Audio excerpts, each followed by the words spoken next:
Cinema para ver e ouvir. A partir de janeiro do próximo ano, todos os cinemas do país deverão ter salas adaptadas para surdos e cegos, segundo uma determinação da Agência Nacional de Cinemas, a Ancine. E aqui na capital, por exemplo, esse tipo de acessibilidade ainda é um sonho para cerca de 600 surdos que vivem na cidade.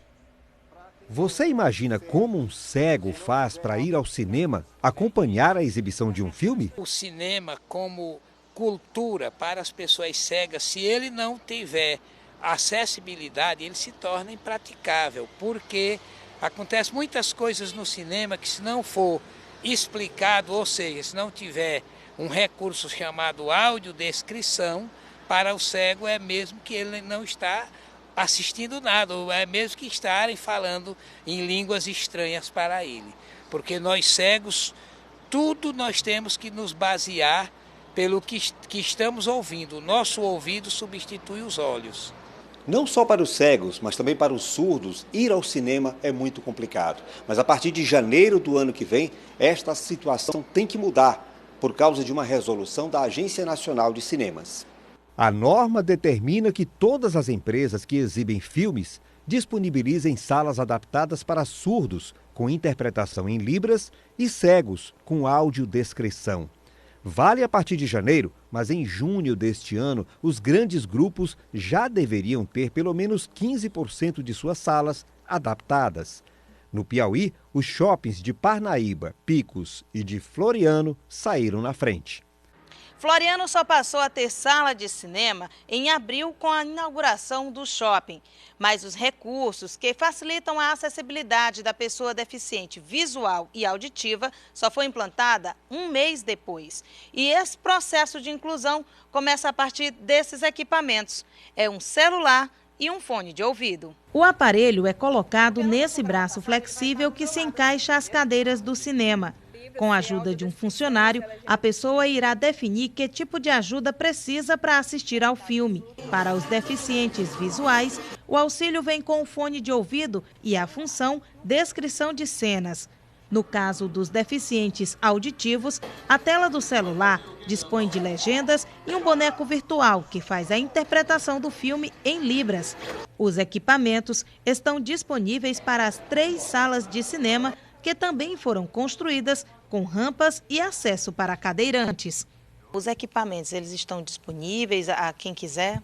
Sim, a todos. Ele só chega na bilheteria ao comprar o ingresso, ele solicita a gente o equipamento, a gente vem na sala e instalar para eles. Então, através do celular, ele escolhe o que ele quer? Isso, ele escolhe o que ele quer. Pode ouvir ou pode simplesmente ler, né? Isso mesmo. Em Teresina, esse tipo de acessibilidade ainda é um sonho para os cerca de 600 surdos que vivem na capital. Com a ajuda do Mário, intérprete de Libras, conversamos com a Nádia. Ela perdeu a audição aos 2 anos por sequelas de uma meningite. Quando vai ao cinema, precisa da interpretação de familiares, mas fica sempre com a sensação de que algo foi muito resumido.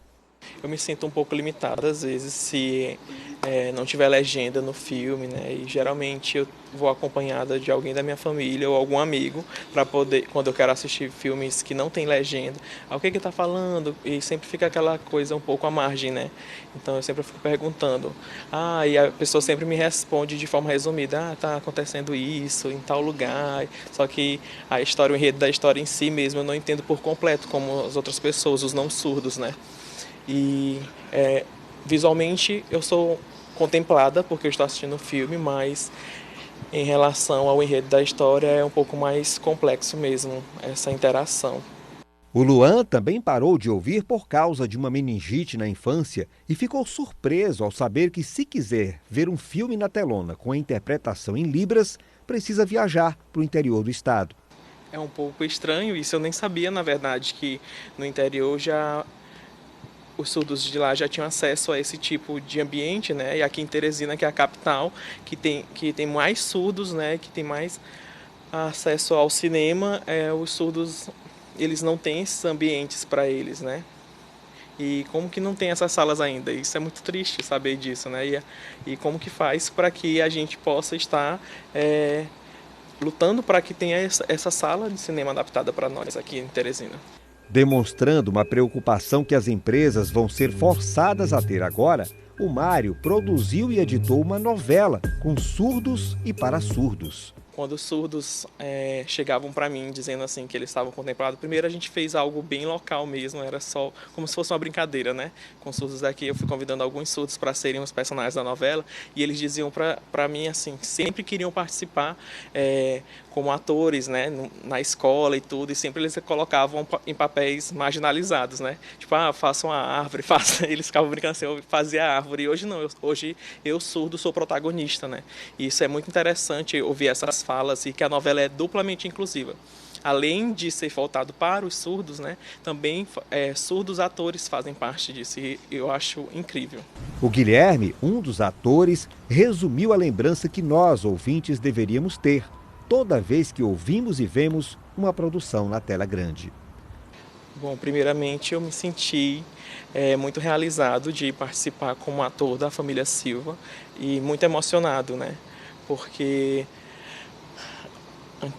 a gente, quando tem acesso à novela, sempre são novelas em português e o brasileiro gosta muito de português, mas quando a gente teve acesso à novela em Libras, isso foi muito motivador, a gente ficou muito feliz. Os surdos no Brasil inteiro assistiam a família Silva e acham que, a opinião dele acha que a novela é a preferida dos surdos.